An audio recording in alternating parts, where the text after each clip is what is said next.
उसका जीवन कच्ची मिट्टी हर सांचे में वो ढलती है।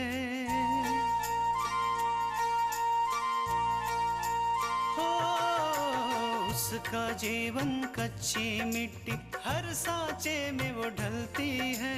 देती है जग को जियारा, खुद बाती बन जलती है।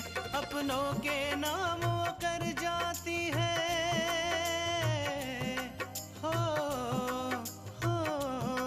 अपनों के नाम वो कर जाती है। सारा जीवन अपना बन के बेटी भाभी माँ वो सच कर दे हर सपना। सुकन्या सुकन्या सुकन्या हमारी बेटियाँ। आई एम सॉरी आंटी, पर पूरा दिन मुझे वक्त नहीं मिला, तो मैंने सोचा कि सर को अभी मिल लूं। कोई बात नहीं बेटा। आज मैं बहुत उदास हूँ क्योंकि आज मलिका थापर के घर अभिषेक के केस जीतने की खुशी में जश्न मनाया जा रहा है। कल मलिका जी के यहाँ की पार्टी इतनी शानदार थी कि मैंने तो आज तक अपनी जिंदगी में ऐसी पार्टी नहीं देखी थी। मैं पूछ रही हूँ तो कहीं जा रही है? मैं ये सोच रही थी कि आते हुए डॉक्टर साहब से भी मिलकर आऊंगी। आप मुझे उस एक्सीडेंट के बारे में बता सकते हैं? हाँ मैडम, उस दिन इसी पान की दुकान पे मैं पान खा रहा था। अचानक सामने से टेम्पो आया और टेम्पो वाले ने उस बाइक वाले को ठोक दिया। इसका मतलब आप उस आदमी का चेहरा पहचान सकते हैं? बिल्कुल पहचान सकता हूँ। अगर वो सामने आएगा तो मैं पहचान लूंगा। लेकिन मैडम, आप ये सब क्यों पूछ रही हैं? देखिए, अभी आपने जो मुझे बताया है वो आपको पुलिस को भी बताना पड़ेगा ताकि वो उसका स्केच बना सके। नहीं मैडम, मैं पुलिस के झमेले में नहीं पड़ना चाहता। वो तो राधे ने बताया, इसलिए मैंने आपको सब कुछ बता दिया। अगर हमें मालूम होता कि पुलिस का मामला है तो मैं कुछ भी नहीं बताता, अपना मुंह भी नहीं खोलता। मैं जाता हूं, मुझे माफ करना। देखिए प्लीज, मैं आपसे हाथ जोड़कर विनती करती हूँ, आप उस ड्राइवर को पकड़वाने में मेरी हेल्प कीजिए। मैं आपसे वादा करती हूँ कि आपका नाम कहीं भी नहीं आएगा। रघु जी, जिस आदमी का एक्सीडेंट हुआ वो मेरे पापा हैं,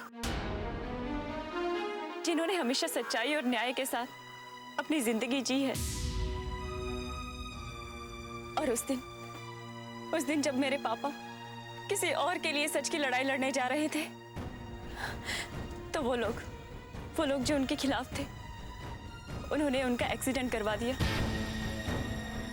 आज मेरे पापा बोल नहीं सकते और ना ही चल फिर सकते हैं। देखिए, आप प्लीज मेरी हेल्प कर दीजिए। अगर आपने मेरी मदद की तो मैं उन लोगों को सजा दिलाऊंगी जिन लोगों की वजह से मेरे पापा की ये हालत हुई है। मैं अपने पापा को न्याय दिलाना चाहती हूँ और सिर्फ आप ही हैं जो मेरी मदद कर सकते हैं। प्लीज मेरी मदद कर दीजिए।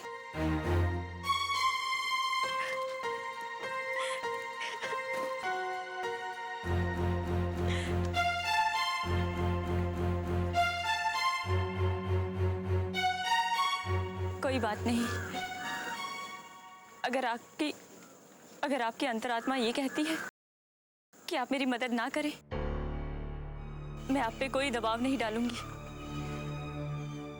मैं कोई और रास्ता ढूंढ लूंगी।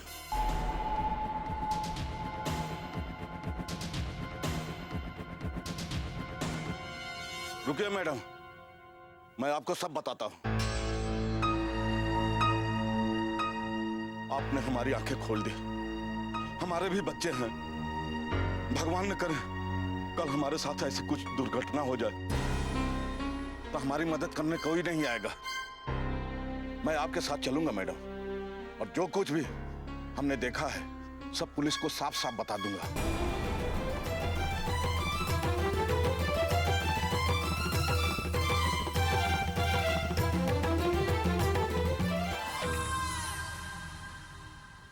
अरे माफ करना, मैंने आने में थोड़ी देर हो गई। थोड़ी देर? बहुत ज्यादा देर हो गई है। पिछले 15 मिनट से हम वेट कर रहे हैं। रस्सी जल गई लेकिन बल नहीं गए। ऐसा लग रहा है कि जैसे मैं ही किसी परेशानी में हूं और ये मुझे उससे निकालने की कोशिश कर रही हो। हाँ। अब आप क्या सोचने लगे? किसी मुहूर्त का इंतजार कर रहे हैं क्या? मैं तो बहना उसी आदमी के बारे में सोच रहा था। सबसे पहले तुम उसका नंबर मुझे दो, फोन नंबर दो। अब क्या नाम बताया तो तुमने उस आदमी का? दयाल। हाँ, दयाल। अब देखता हूँ कितना बड़ा गुंडा है वो। ये लीजिए। दयाल, अरे तुम्हारी हिम्मत कैसे हुई मलिका थापर को परेशान करने की, उनको ब्लैकमेल करने की? अरे जानते हो कौन हस्ती है वो? हाँ? अरे वो चाहे ना तो उनके एक इशारे पर शहर तो क्या इस दुनिया से गायब किए जा सकते हो तुम, समझे?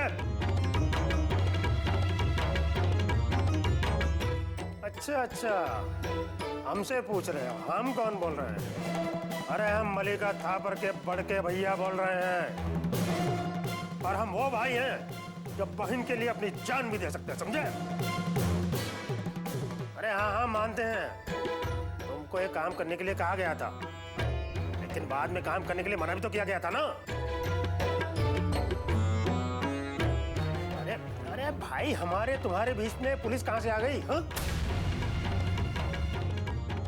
तो हम लोगों के बीच की बात है ना, पुलिस बीच में कहां से आ गई? ठीक है, हम तुम्हें बाद में फोन करेंगे, लेकिन एक बात ध्यान रखना, तुम हमको बिल्कुल फोन नहीं करोगे, समझ लो बस। हाँ। अरे समझता क्या है? अरे जानता नहीं, हमको हड्डियों का चूरा करा देंगे इस साले की। लेकिन हुआ क्या? क्या कहा उसने? अरे बहना, बहुत चालाक और खतरनाक आदमी है दयाल। बहना, इस बार तुम बहुत बुरी फंस गई हो। मतलब ये कि उसके पास हर बात का जवाब है। पुलिस तक की धमकी दे रहा था। लेकिन उसके पास ऐसा कोई सबूत नहीं है जिससे वो हमारा कुछ बिगाड़ सके। लेकिन बहना, हमको फिर भी बहुत संभाल कर चलना होगा, बहुत संभाल कर। अभी तो बड़ी मुश्किल से हम अभिषेक के केस से बाहर आए हैं। अगर किसी दूसरे मामले फंस गए तो बहुत मुश्किल हो जाएगी। ये पुलिस के झमेले बहुत फालतू होते हैं। एक बार फंस गए ना तो पुलिस के चक्कर पे चक्कर काटने पड़ेंगे, बस। तो फिर आप ही कीजिए जो करना है, हमारी तो कुछ समझ में नहीं आ रहा। बहना, मुझे लगता है कि इस बार हमें दयाल को पैसे दे ही देने चाहिए। इस बहाने मैं उससे मिल भी लूंगा। मैं तो देखूं कौन आदमी है वो।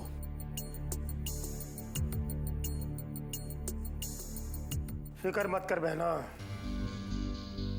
कोई ना कोई रास्ता निकल आएगा। सुकन्या हमारी बेटियां,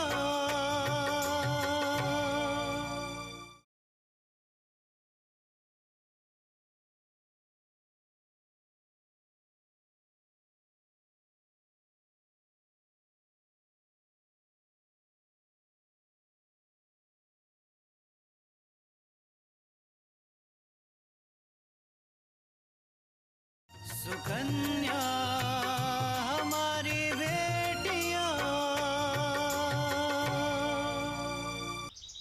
सच माँ, कल भाभी को देखकर तो ऐसा लग रहा था कि चाहे कुछ भी हो जाए ना, वो पार्टी में नहीं आने वाली। लेकिन आपने तो कमाल ही कर दिया। मेरा दिमाग बहुत तेज चलता है पूजा। अपूर्वा के जाने के बाद जब उसने मुझे जवाब दिया था ना, तभी मैं समझ गई थी कि वो अपूर्वा से ही सीधी हो सकती है। इसलिए मैंने ऐसे नाटक करा, ऐसा नाटक किया कि अपूर्वा के कहने पर उसे मजबूरीवश पार्टी में जाना ही पड़ा। वाह माँ, बिल्कुल ठीक किया। लेकिन उसके तेवर देखे आपने? महारानी, सुबह भी मुंह फुलाया हुआ था। जितनी वो सीधी दिखती है ना, उतनी वो है नहीं। जब उसने मुझे एक बार जवाब दिया था, मुझे सोचने पे मजबूर कर दिया। लेकिन फिर मैंने अपने आप को संभाल लिया। सोचा कि अगर ये आज मुझ पर हावी हो गई तो आगे भी इससे मौका मिल जाएगा। अब तो माँ आप कुछ ऐसा करो ना कि इसको इस घर में अच्छा ही ना लगे। पूजा, मेरे पास एक ऐसी चाल है, अगर हम दोनों मिलकर चले ना तो कोई भी ताकत उसे इस घर में रहने नहीं देगी। उसे इस घर से जाना ही पड़ेगा। लेकिन माँ कहीं ऐसा ना हो कि भाभी को इस घर से निकालने के बाद उनके घर वाले आ जाएं हमसे सवाल जवाब करने। माँ अगर ऐसा हो गया तो क्या करेंगे हम? उसके घर वाले, वो अपाहिज बाप जो कि एक एक शब्द के लिए मोहताज है, और उसकी बीबी पार्वती जो कि पति की सेवा कर करके घुले जा रही है। हाँ, आकांक्षा जरूर सवाल जवाब कर सकती है, लेकिन वो लोग भी तो ताने ताने के मोहताज हो रहे हैं। और ऐसे में वो अपनी बहन का घर देखेगी या अपना? और पूजा, जब तक उन लोगों को इस बात की खबर होगी तब तक तो बहुत देर हो चुकी होगी। पर माँ भैया, अगर भैया ने भाभी का साथ दिया तो हम क्या करेंगे?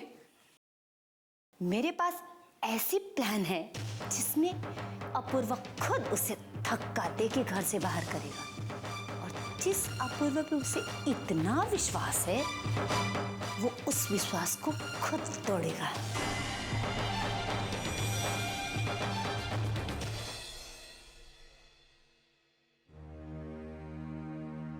इंस्पेक्टर साहब, मुझे आपसे बहुत जरूरी बात करनी है, अगर आपके पास समय हो तो। हाँ बेटे, कहिए। ये रघु है। नमस्ते साहब। जिस वक्त पापा का एक्सीडेंट हुआ था उस वक्त ये वहीं था, और इसने उस ड्राइवर को अपनी आंखों से देखा है। तो तुमने उस ड्राइवर का चेहरा अच्छी तरह से देखा था ना? जी साहब, दरअसल एक्सीडेंट करने के बाद वह टेम्पो लेकर यहीं से भाग रहा था। हमने उसे दौड़कर पकड़ने की कोशिश की, लेकिन उसने इस टेम्पो की स्पीड बढ़ा दी और टेम्पो लेकर भाग रहा था। फिर भी मैंने हार नहीं माना और दौड़कर उसका पीछा किया, लेकिन वो नहीं रुका। लेकिन मैंने उसका चेहरा अच्छी तरह से पहचान लिया साहब। अगर वो ड्राइवर तुम्हारे सामने आ जाए तो तुम उसे पहचान लोगे? हाँ साहब। गुड। देखिए, उस ड्राइवर को पकड़ना इतना आसान नहीं है। मैं चाहता हूं कि तुम हमारी मदद करो उस ड्राइवर का स्केच बनाने में, ताकि हम अपनी तलाश शुरू कर सकें। मुझे लगता है कि हमें इससे काफी मदद मिलेगी। सिंह, आए सब। जगन को बुलाओ, उन्हें कहना मैंने बुलाया है, जरूरी काम है। जी साहब। रघु जी। तुम बाहर बैठो, जैसे ही जगन आए तुम उस ड्राइवर का हुलिया उसे बयान करना, ठीक है? जी साहब, चलते हैं साहब। नमस्ते मैडम। धन्यवाद रघु, तुम बिल्कुल चिंता मत करो। इस बारे में किसी को पता नहीं चलेगा कि तुमने हमारी मदद की थी। तुम जा सकते हो। ठीक है सर, नमस्ते। इंस्पेक्टर साहब, रघु बहुत डर रहा था यहाँ आने के लिए। मैंने उसे बहुत मुश्किल से यहाँ आने के लिए राजी किया। मैं तो हमेशा से चाहता हूँ कि लोगों की मदद करूँ और लोगों का जो पुलिस पे से भरोसा उठ गया है उसे वापस हासिल करूँ।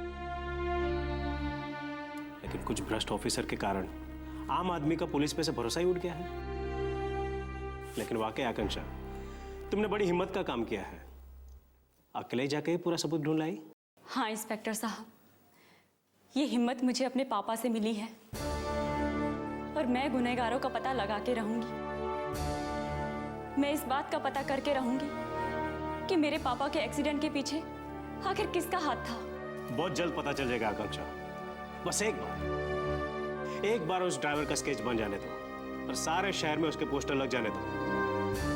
फिर देखता हूँ वो ड्राइवर हमारी चुंगल से कब तक बचता है। अच्छा इंस्पेक्टर साहब, अब मैं चलती हूँ, लेकिन आपको अगर किसी भी तरह की सूचना मिलती है तो आप मुझे बता दीजिएगा। और हाँ, मैं कल फिर आऊंगी उस ड्राइवर का स्केच देखने के लिए।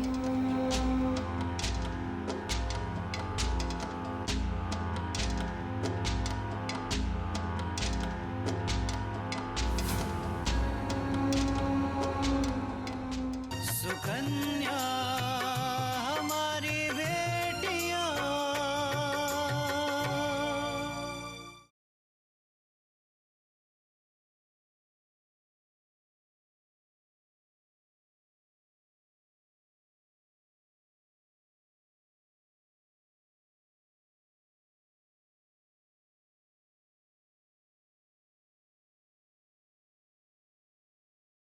सुकन्या हमारी बेटियां।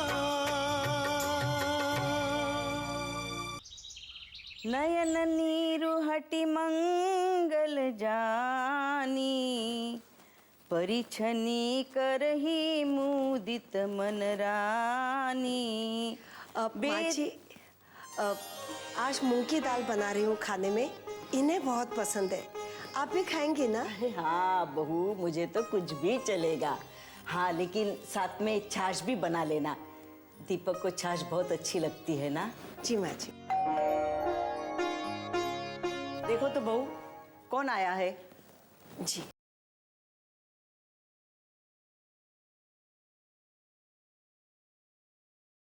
शेठ जी ने कहा है 2 महीने का बिल मंगवाए। ठीक है, मैं भेज दूंगी। और शेठ जी ने भी कहा है इस बार अगर बिल नहीं देगा तो अगले महीने से राशन आपको मिलेगा नहीं। आपके सेठ को कह देना, कल ही पैसे भिजवा देंगे।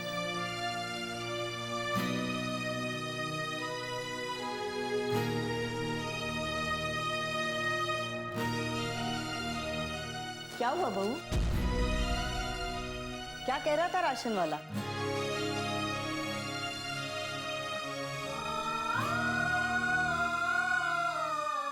अरे तुम चुप क्यों हो? बोलती क्यों नहीं? क्या कह रहा था राशन वाला? यही कि 2 महीने का बिल बाकी है और अगर पैसे जमा नहीं किए तो आइंदा राशन नहीं देगा। पता नहीं भगवान की क्या मर्जी है जो ये दिन देखना पड़ रहा है। अरे आज मेरा दीपक अगर अच्छा होता तो किसी की मजाल थी जो इस तरह से बात कर जाता। माँ जी, इसमें उसकी कोई गलती नहीं है। अगर ये ठीक होते तो 2 महीने का बिल बाकी होता था क्या? नहीं ना। ये हमेशा समय पर सबके पैसे दे देते थे। वही तो, उनको समझना चाहिए कि उनका पैसा कहीं भागा नहीं जा रहा। अरे थोड़ा तो सब्र करना चाहिए। कोई बात नहीं माँ जी, ये समय भी चला जाएगा। भगवान हमारा इम्तिहान ले रहा है। ये देखना चाहता है कि इस कठिन समय में हम कमजोर पड़ जाते हैं या उसका डटकर सामना करते हैं। और फिर आप ही कहती है ना कि इंसान को कभी हिम्मत नहीं हारनी चाहिए। सो तो ठीक बात है बहू, लेकिन ये जमाने के बदलते हुए रंग देखकर मुझे चिंता हो रही है। मेरे दीपक ने कभी कुछ नहीं लिया, हमेशा लोगों को कुछ ना कुछ दिया है। और आज हम लोग इतने मजबूर हो गए। माँ जी, अच्छे दिन नहीं रहे तो बुरे दिन भी कैसे रहेंगे? आप चिंता मत कीजिए, मुझे पूरा पूरा यकीन है हमारे घर में खुशियाँ फिर से आ जाएगी। आप चिंता मत कीजिए।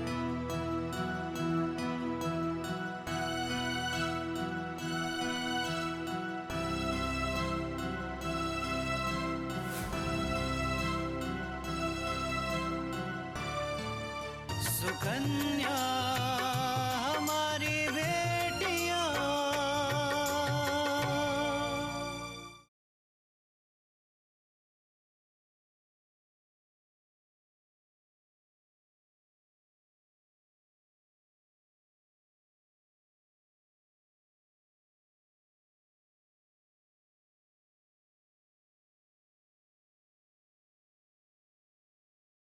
सुकन्या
अपनों के नाम वो कर जाती है सारा जीवन अपना। बन के बेटी भाभी माँ वो सच कर दे हर सपना। सुकन्या सुकन्या